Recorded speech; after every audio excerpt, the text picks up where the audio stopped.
because if there are no workers to do jobs, industry grinds to a halt. So Andrew Carnegie and others invented public school so that enough people would be indoctrinated to go get a job.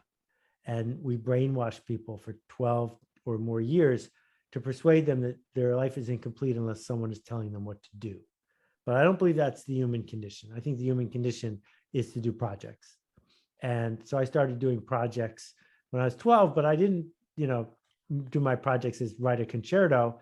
They were things that looked like businesses because that's how I was raised. But I've never had a business that made an enormous amount of money because it was never my goal. It was just make enough money to do another project. And my one job at Spinnaker was a magical job. I was so lucky to have it.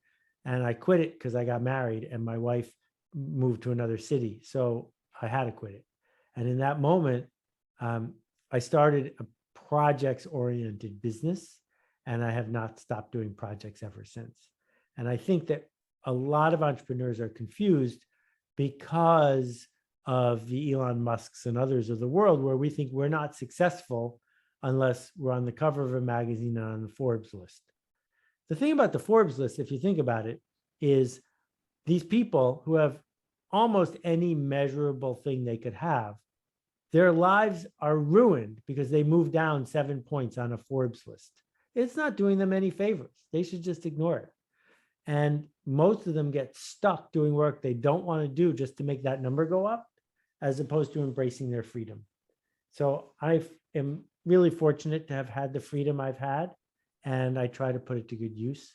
And I think we should probably do a better job of helping entrepreneurs realize the goal is not to make more money.